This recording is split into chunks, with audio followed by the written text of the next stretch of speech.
कोई मुसलमान अगर हुजूर सल्लल्लाहु अलैहि वसल्लम से मोहब्बत इन कंपैरिजन टू अदर्स, दूसरों के मुकाबले में अगर किसी दूसरे से ज्यादा मोहब्बत है, पैसे से ज्यादा मोहब्बत है, औलाद से ज्यादा मोहब्बत है, माँ बाप से ज्यादा मोहब्बत है, या दुनिया की कोई भी चीज हो, अगर किसी से ज्यादा मोहब्बत है, उस वक्त तक मुसलमान कामिल मोमिन नहीं हो सकता।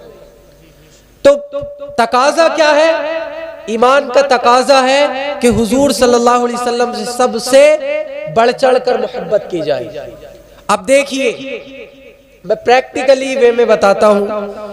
आप जब किसी से मोहब्बत करते हैं, व्हेन यू लव समवन और व्हेन यू लाइक समथिंग, अगर आप किसी चीज को पसंद करते हैं, आपको रग़बत होती है उस चीज से, तो पहले पसंद करने से पहले आप कुछ चीज खरीदे, आप कोई घर खरीदे, आप कोई कार खरीदे, या आप कोई मोबाइल फोन खरीदे, तो आप हर चीज चेक करते हैं। हम चेक करते हैं ना हर चीज, कि भाई घर खरीदना है तो लोकेशन कैसी है, इंटीरियर कैसा है, आउटर कैसा है, उसका बाहरी एरिया कैसा है। फोन खरीदते हैं तो देखते हैं कि उसमें फीचर्स क्या क्या है, कौन सी कंपनी का है।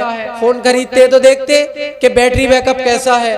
मगर इंसान दुनिया में रहकर दुनियावी चीजों से ऐसी मोहब्बत करता है, और जब इंसान को किसी चीज से मोहब्बत हो जाए, किसी इंसान से मोहब्बत हो जाए, इंसान कहता है यार ये स्पेशल शख्स है, बावकार शख्स है, क्या बात है इस शख्स की कि ये अजीब है, इसका अलग एक अंदाज है। जब इंसान को दुनिया में किसी से मोहब्बत हो जाए तो इंसान इस तरीके की बातें करता है। प्यारे इस्लामी भाइयों, मैं आपका ज़हन खींचना चाहता हूँ, दुनियावी चीजों से हमें मोहब्बत हो जाती है, हम उसकी दिन रात तारीफ करते हैं, मगर आओ मैं आपको उस बारगाह में लेकर चलता हूँ जिनकी बारगाह में हजरत अब्बास रदियल्लाहु ताला अन्हु सहाबी रसूल है। फरमाते हैं या रसूलुल्लाह सल्लल्लाहु अलैहि वसल्लम, मैंने बचपन में देखा कि आप जब झूले में थे, तो जब झूले में होते तो आप क्या करते कि आप चांद की तरफ इशारा करते। जब चांद की तरफ इशारा करते, या रसूलुल्लाह सल्लल्लाहु अलैहि वसल्लम, आप चांद की तरफ इशारा करते तो जिधर आपकी उंगली जाती उधर चांद चला जाता था। अगर आपकी उंगली राइट में जाती थी तो चांद भी राइट में चला जाता, आपकी उंगली लेफ्ट में जाती चांद भी लेफ्ट में चला जाता था। मेरे आका सल्लल्लाहु अलैहि वसल्लम की बारगाह में आपको ले जाना चाहता हूँ। आपको किसी स्पेशल से प्यार करना है, आपको किसी से मोहब्बत करनी है, सबसे ज्यादा मोहब्बत क्यों करनी चाहिए? स्पेशलिटी क्या है, खुसूसियत क्या है? मेरे आका सल्लल्लाहु अलैहि वसल्लम की स्पेशलिटी देखे, उनकी खुसूसियत देखे। हजरत अली रदियल्लाहु ताला अन्हु फरमाते हैं, मैं उन पत्थरों को जानता हूँ, जब हम गुजर होता था तो वो पत्थर मेरे आका सल्लल्लाहु अलैहि वसल्लम पर दुरूद व सलाम पढ़ते थे, पत्थर दुरूद व सलाम पढ़ते थे। फरमाते हैं कि जब दरख्तों के पास से गुजर होता, दरख्त मेरे आका के ऊपर सलाम पढ़ते थे। जानवर मेरे आका सल्लल्लाहु अलैहि वसल्लम की बारगाह में आते और अपनी फरियादें बताते। तो ये मेरे सल्लल्लाहु अलैहि वसल्लम की खुसूसियत है। जब किसी से मोहब्बत की जाए, किसी से प्यार किया जाए, तो क्यों ना वो प्यार सबसे बढ़ चढ़कर प्यारे नबी सल्लल्लाहु अलैहि वसल्लम की जात से किया जाए। किससे मोहब्बत करनी है? प्यारे आका सल्लल्लाहु अलैहि वसल्लम से। अब देखिए मोहब्बत का तकाजा क्या है। मैं बड़े सिंपल वे में आपको कुछ अर्ज करने की कोशिश कर रहा हूँ, इंशाल्लाह भी आपको और भी सुनना है। तो आप समझे इस बात को कि जब इंसान को किसी से मोहब्बत होती है, उसका तकाजा क्या है? उसकी तालीमात पर अमल करना।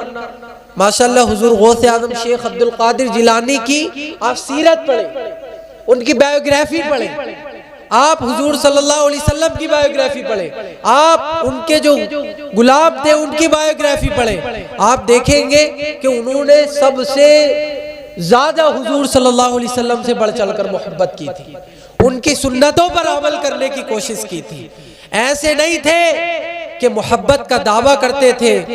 दे claim that we love to prophet Mohammad सल्लल्लाहु अलैहि वसल्लम, हम मोहब्बत का दावा करते हैं। मगर प्यारे इस्लामी भाइयों, मुझे बताएं, क्या प्यारे आका से मोहब्बत भी होगी और हमारी नमाजें कज़ा भी होंगी?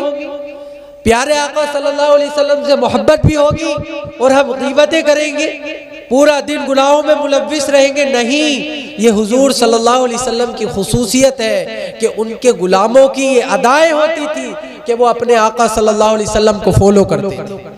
आज भी हम हुजूर सल्लल्लाहु अलैहि वसल्लम को फॉलो करते हैं, तो सबसे बढ़ चढ़कर अल्लाह और उसके रसूल से मोहब्बत की जाए।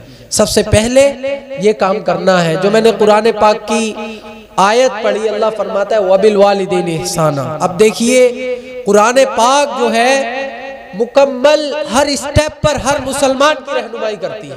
भाई कुरान पाक में हर चीज, यहाँ तक कि सहाबा इकराम फरमाते हैं कि मेरी अगर कोई चीज गुम हो जाती तो मैं कुरान मजीद में देखता था। तो ये कुरान पाक का ये एक तरीके से उसकी खुसूसियत है, कुरान पाक की भी अपनी। तो कुरान पाक में क्या फरमाया? वबिल वालिदैन इहसाना, अपने वालिदैन के साथ अच्छा सलूक करो। इसका कंक्लूजन ये है, अपने वालिदैन के साथ अच्छे से पेश आओ। अब कैसे पेश आना है? प्यारे आका सल्लल्लाहु अलैहि वसल्लम को ही फॉलो करना है। जब उनसे मोहब्बत की है तो उनकी सीरत को ही पढ़ा जाएगा, उनकी सीरत को फॉलो किया जाएगा। प्यारे आका सल्लल्लाहु अलैहि वसल्लम की सीरत क्या है? हुजूर सल्लल्लाहु अलैहि वसल्लम फरमाते हैं कि हुजूर सल्लल्लाहु अलैहि वसल्लम को देखे प्यारे आका सल्लल्लाहु अलैहि वसल्लम एक दिन मस्जिद नबी में आकर बैठ गए। अब हुजूर सल्लल्लाहु अलैहि वसल्लम मस्जिद नबी में आकर बैठे, अचानक हुजूर सल्लल्लाहु अलैहि वसल्लम की आंख से आंसू जारी हो गए। हुजूर सल्लल्लाहु अलैहि वसल्लम रोने लगे। अब सहाबा ने देखा, सहाबा हैरान परेशान, या रसूलुल्लाह सल्लल्लाहु अलैहि वसल्लम किस बात ने आपको रुलाया है? कौन सी बात ऐसी है कि आपको रोने पर मजबूर किया? आप व्हाई डिड यू क्राई? आप क्यों रोए या रसूलुल्लाह सल्लल्लाहु अलैहि वसल्लम? हमारे माँ बाप आप पर कुर्बान, हमें बताए। सहाबा को ऐसी मोहब्बत थी प्यारे आका से कि सहाबा हैरान परेशान देखते, हाजिर खिदमत हो जाते। तो हुजूर सल्लल्लाहु अलैहि वसल्लम देखिए क्या फरमाते हैं। हुजूर सल्लल्लाहु अलैहि वसल्लम की बारगाह में किसी चीज की कमी नहीं है। दुनिया का माल उनके कदमों में, दुनिया के खजाने उनकी ठोकरों में, मगर प्यारे आका सल्लल्लाहु अलैहि वसल्लम की बारगाह में सहाबा इकराम ने अर्ज की, या रसूलुल्लाह सल्लल्लाहु अलैहि वसल्लम कौन सी बात है? What is the reason behind it? इसके पीछे रीजन क्या है?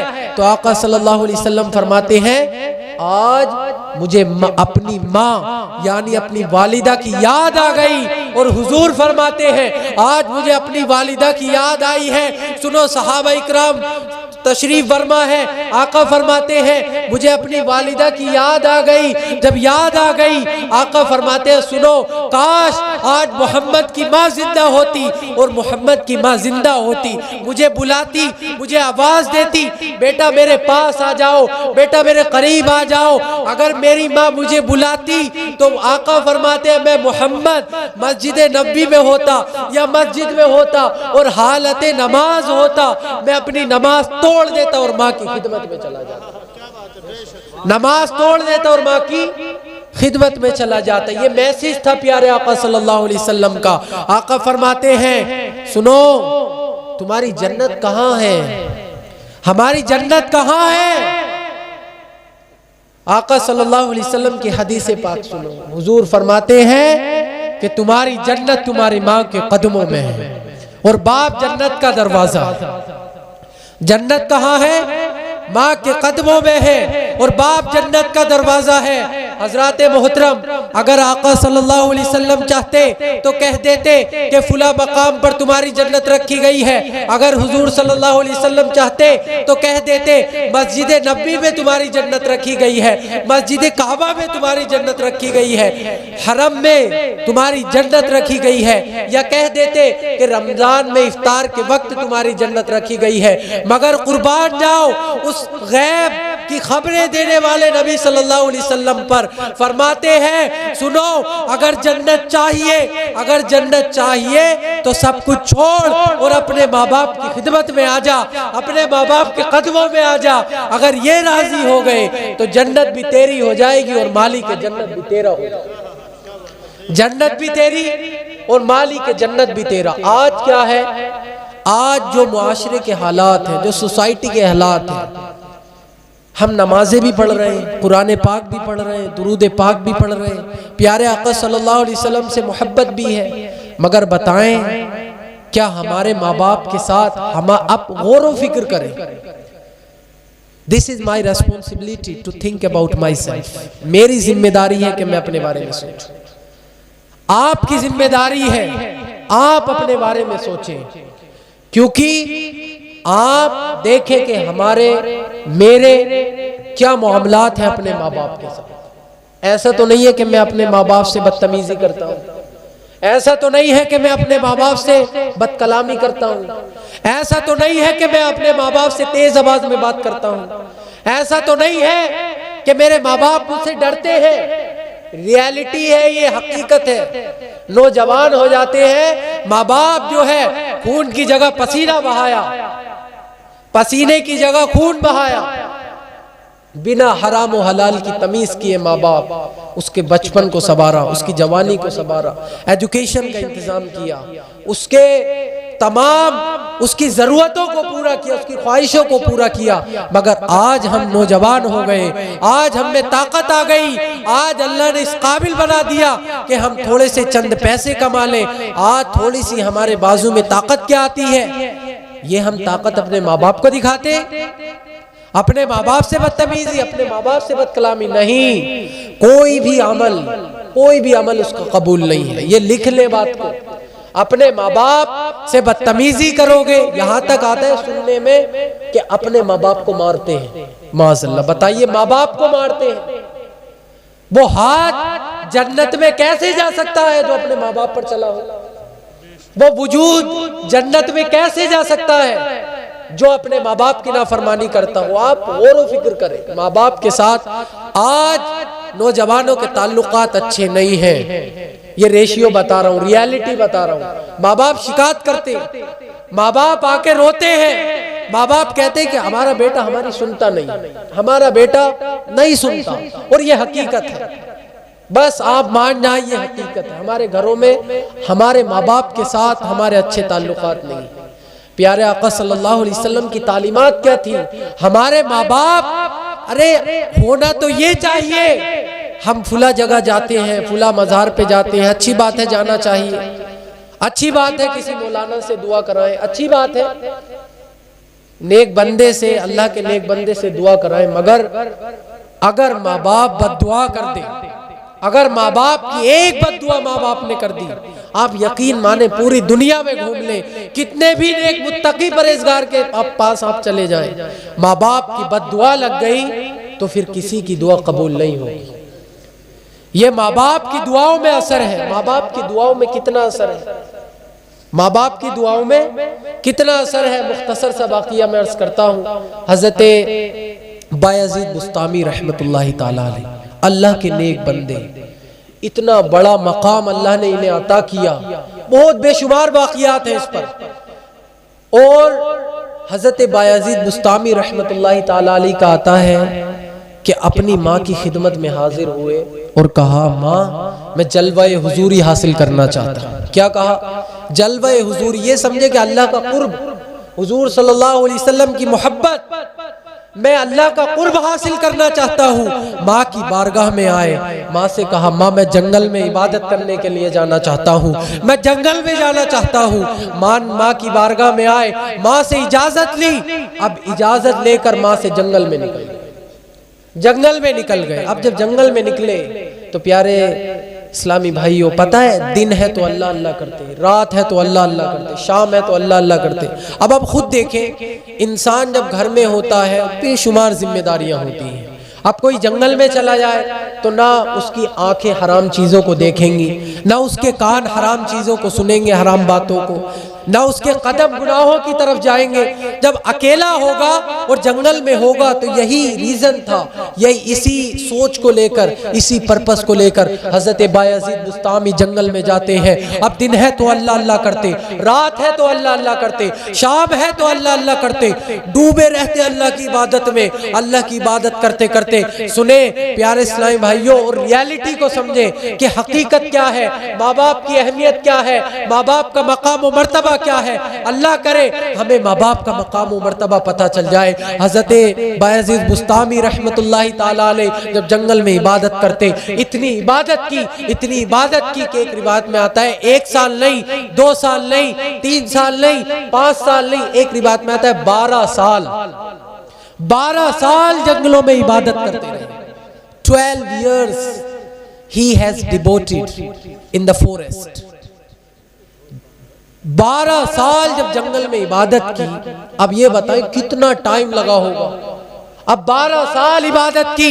हजरत बायजीद बुस्तामी के फरमाते हैं कि मेरे चेहरा, जब खाने के लिए कुछ नहीं था ना हजरत बायजीद बुस्तामी के पास, तो घास को खाया था, पेड़ के दरख्त के पत्तों को खाया और अल्लाह की इबादत की। फरमाते हैं कि कपड़े फट गए, बाल कटवा ना सका। ऐसे हालात 12 साल में हुए। अब 12 साल के बाद, बहुत शॉर्टली बता रहा हूँ आपको, मुख्तसर से अंदाज में। अब 12 साल के बाद जब घर लौटते हैं, बस्ती को पहचानते हैं कि 12 साल पहले निकला था। जब घर से निकले, 12 साल पहले माँ से इजाजत लेकर निकले थे, बस्ती के करीब आए। जब बस्ती के करीब आए, बस्ती को पहचाना, इसी तरीके से अपने घर को पहचाना। अब अपने घर जाते हैं, 12 साल के बाद लौटे हैं। जैसे ही दरवाजे पर हजरत बायजीद बुस्तामी पहुंचते हैं, जब दरवाजे के सामने खड़े होते हैं, रात का वक्त था, तहज्जुद का वक्त था एक तरीके से ये समझे। जब रात के वक्त हजरत बायजीद बुस्तामी पहुंचे तो सोच रहे हैं अपने गुमान में, अपने जहन में सोच रहे हैं कि अब माँ उठेगी, माँ बेदार होगी, तो माँ जब बेदार होगी तो माँ को बताऊंगा, माँ मैं तेरा बेटा हजरत बायजीद बुस्तामी हूँ, जो 12 साल पहले तुमसे इजाजत लेकर, आपसे इजाजत लेकर मैं अल्लाह का कुर्ब हासिल करने के लिए निकला था, जलवे हुजूरी हासिल करने के लिए निकला था। हजरत बायजीद बुस्तामी फरमाते हैं, ऐसा सोचते हैं कि जब माँ कहेगी कि बेटा तुम मेरे बेटे हो, तुम बायजीद बुस्तामी हो, ये बताओ चेहरा कैसे हरा हो गया। तो माँ को बताऊंगा, माँ खाने के लिए कुछ नहीं था, खाने के लिए जब कुछ नहीं था तो पेड़ के पत्तों को खाया था। माँ कहेगी बेटा बाल कैसे बड़े हो गए, कहूंगा माँ बाल ना कटवा सका। माँ कहेगी बेटा कपड़े कैसे फट गए, कहूंगा माँ कपड़े वहां पे ऐसे सिलवा ना सका, या ऐसी सिचुएशन नहीं थी। माँ से बताऊंगा अपने हालात। हजरत बायजीद बुस्तामी सोच रहे थे। प्यारे इस्लामी भाइयों, 12 साल के बाद लौटे थे। जब 12 साल के बाद लौटे, अब अपने घर के सामने खड़े हैं। माँ बेदार होती है, तहज्जुद के लिए बेदार होती है, नमाज अदा करने के लिए बेदार होती है। अब हजरत बायजीद बुस्तामी सोचते हैं कि अपनी माँ को बताऊंगा, माँ की मोहब्बत देखे, माँ की ममता देखे, माँ का प्यार देखे। सोच रहे थे कि जब दरवाजा खुलेगा अपनी माँ को बताऊंगा, अपना इंट्रोडक्शन कराऊंगा, अपना तारुफ कराऊंगा, सोच ही रहे थे। और जब इतने में जब आवाज देते हैं, दरवाजे के बाहर से आवाज देते हैं, उलमा फरमाते हैं माँ ने देखा नहीं, माँ ने गेट नहीं खोला।